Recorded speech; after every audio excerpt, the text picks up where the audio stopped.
नमस्कार दोस्तों, आप लोगों का बहुत बहुत स्वागत है आपके अपने यूट्यूब चैनल पर।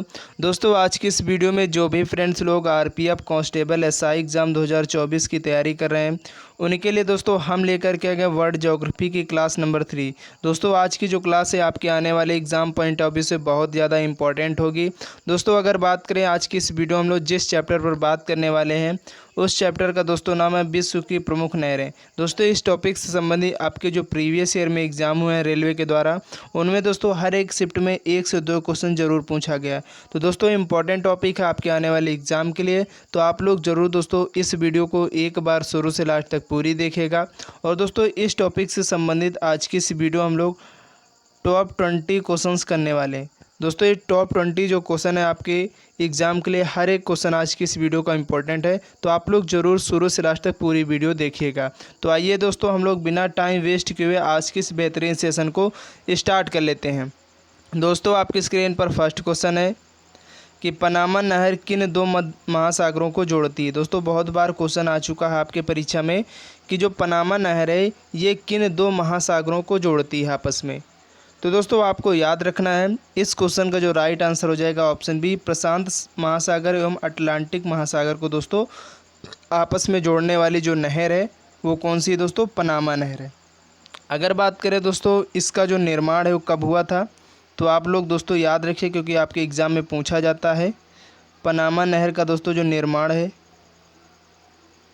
इसका दोस्तों जो निर्माण हुआ था 1914 में, यानी 1914 में दोस्तों इसका निर्माण किया गया था। और दोस्तों एक ये मानव निर्मित नहर है। ठीक है दोस्तों, ये मानव निर्मित एक जलमार्ग है, नहर है। अगर बात करें दोस्तों इसकी लंबाई कितनी है, तो दोस्तों आप लोगों को नोट कर लेना है इसकी लंबाई कितनी। यहाँ इसको मैं डिलीट किए दे रहा हूँ।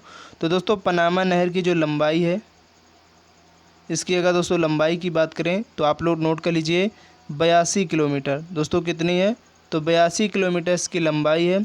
अगर इसकी चौड़ाई की हम बात करें तो दोस्तों इसकी चौड़ाई आपको याद रखना 90 मीटर। 90 मीटर दोस्तों इसकी चौड़ाई है। अगर गहराई की बात करें दोस्तों तो इसकी गहराई है 12 मीटर, यानी कम से कम दोस्तों इसकी जो गहराई है 12 मीटर। तो आपको याद रखना है क्योंकि सभी पॉइंट्स आपके एग्ज़ाम में कई बार पूछे जा चुके हैं। अगर दोस्त को ये बात करें कि जो पनामा नहर है इसमें किस देश का नियंत्रण रहता है, तो दोस्तों इसमें जो है पनामा देश का ही नियंत्रण रहता है। ठीक है, तो आपको याद रखना है। चलिए इसके बाद अगला क्वेश्चन है कि पनामा नहर व्यापारिक दृष्टि से सुएज नहर की अपेक्षा कम महत्वपूर्ण है, क्यों। यानी दोस्तों जो पनामा नहर है ये व्यापारिक दृष्टि से सुएज नहर की अपेक्षा जो है कम महत्वपूर्ण मानी जाती है। तो इसका रीज़न क्या है, तो दोस्तों इसका जो रीज़न है कि घने आबाद देशों का व्यापार पनामा नहर के द्वारा नहीं होता, क्योंकि इसमें किस देश का नियंत्रण होता है, तो दोस्तों इसमें पनामा देश का ही नियंत्रण होता है। और पनामा देश के ही जो दोस्तों व्यापार है वो इसमें कर सकते, बाकी अन्य जो देश हैं वो इसमें व्यापार नहीं कर सकते। ठीक है, मतलब यहाँ से जो माल लाते हैं वो नहीं ला सकते। तो ये बात को आपको याद रखना है। ठीक है, चलिए इसके बाद अगला क्वेश्चन है कि पनामा नहर के संदर्भ में निम्नलिखित में से कौन सा कथन सही नहीं है। यहाँ पर बताना दोस्तों जो पनामा नहर से जो संबंधित कथन है, 4 कथन है, इनमें से कौन सा ऐसा कथन है जो सही नहीं है। तो आइए हम लोग देख लेते हैं दोस्तों कौन सा ऑप्शन सही नहीं है। तो यहाँ पर अगर बात करें दोस्तों यह मार्ग पहले एक डेल्टा के रूप में था। तो दोस्तों यहाँ पर जो इस क्वेश्चन का राइट आंसर हो जाएगा ऑप्शन ए हो जाएगा। दोस्तों ये जो मार्ग पहले एक डेल्टा के रूप में नहीं था। ठीक है, तो दोस्तों ये गलत है। ठीक है, तो आपको याद रखना है। अगर बात करें संसार का 25% व्यापार इस नहर के द्वारा होता है, तो दोस्तों होता है, बिल्कुल सही है। यह नहर अटलांटिक महासागर एवं प्रशांत महासागर को मिलाती है, ये भी बिल्कुल सही है। इस मार्ग की जो लंबाई है दोस्तों 64.8 किलोमीटर, तो आपको याद रखना है। चलिए इसके बाद हम लोग नेक्स्ट क्वेश्चन की तरफ बढ़ेंगे कि पनामा नहर के उत्तरी सिरे पर कौन सा पत्तन स्थित है। दोस्तों बहुत इंपॉर्टेंट क्वेश्चन है ये। जो क्वेश्चन आपके एग्जाम के लिए बहुत इंपॉर्टेंट, क्योंकि आपके प्रीवियस ईयर एग्जाम जो हुए हैं उनमें पूछा गया क्वेश्चन है कि जो पनामा नहर है इसके जो उत्तरी सिरे पर जो एक पत्तन स्थित है, तो वो कौन सा पत्तन है, उसको किस नाम से जानते हैं।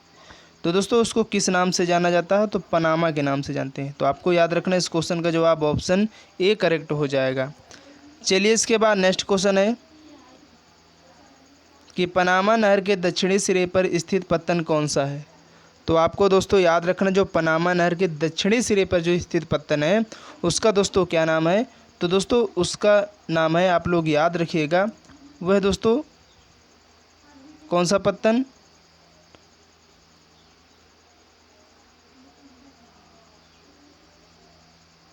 दोस्तों यहाँ पर जो फोर्थ का आंसर हो जाएगा ऑप्शन बी हो जाएगा, कोलोन।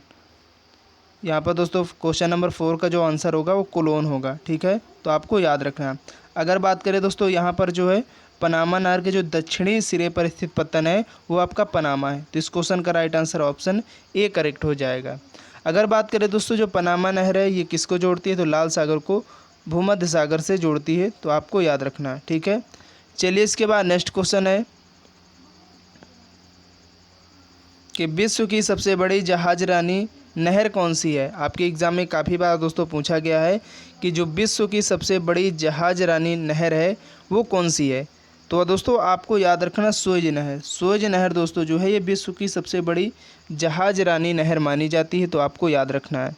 चलिए इसके बाद नेक्स्ट क्वेश्चन है कि सुएज नहर किस किस को जोड़ती है? यानी दोस्तों सुएज नहर है ये आपस में किस किस को जोड़ती है? तो दोस्तों आपको याद रखना है ये किसको जोड़ती है? तो भूमध्य सागर को लाल सागर से जोड़ती है, तो आपको याद रखें क्योंकि काफ़ी बार आपके एग्ज़ाम में क्वेश्चन पूछा जा चुका है। चलिए इसके बाद हम लोग नेक्स्ट क्वेश्चन की तरफ बढ़ेंगे। अगर यहाँ पर दोस्तों बात करें जो सुएज नहर का निर्माण है वो कब शुरू हुआ था? निर्माण की अगर बात करें दोस्तों यहाँ पर, तो इसका जो निर्माण है 1859 में शुरू हुआ था। और किसके द्वारा? दोस्तों एक इंजीनियर थे, फ्रांसीसी इंजीनियर थे, फर्डिनेंड, इनके द्वारा दोस्तों इस नहर का जो निर्माण शुरू हुआ था। चलिए इसके बाद नेक्स्ट क्वेश्चन है कि सुएज नहर के उत्तरी सिरे पर कौन सा पत्तन स्थित है? बहुत बार दोस्तों पूछा गया है कि जो सुएज नहर है इसके जो उत्तरी सिरे पर स्थित पत्तन है वो कौन सा पत्तन है? तो दोस्तों पोर्ट सईद, जो पोर्ट सईद है दोस्तों ये उत्तरी सिरे पर स्थित पत्तन है, तो आपको याद रखना है। ठीक है, चलिए नेक्स्ट क्वेश्चन है सुएज नहर के दक्षिणी सिरे पर कौन सा पत्तन स्थित है?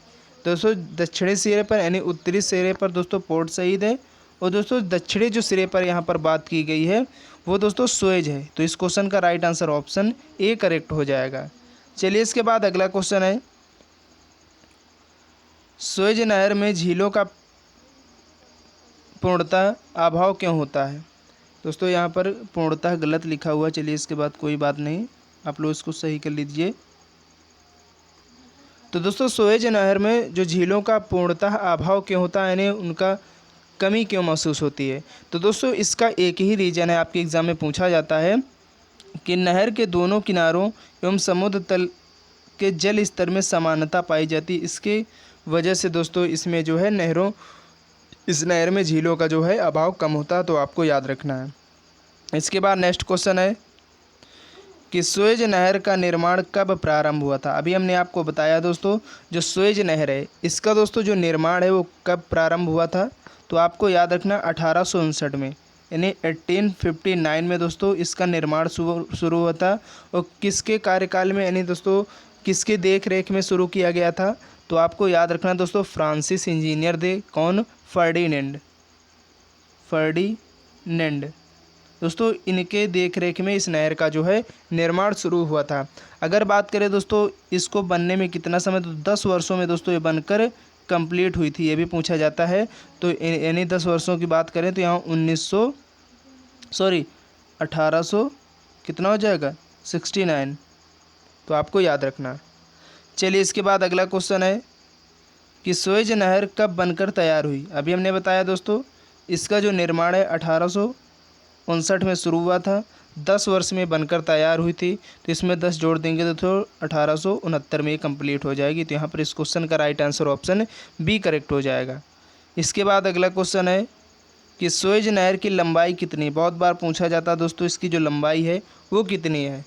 तो आपको याद रखना दोस्तों इसकी जो लंबाई है 168 किलोमीटर, यानी 168 किलोमीटर दोस्तों सुएज नहर की जो है लंबाई है, आपको याद रखना है।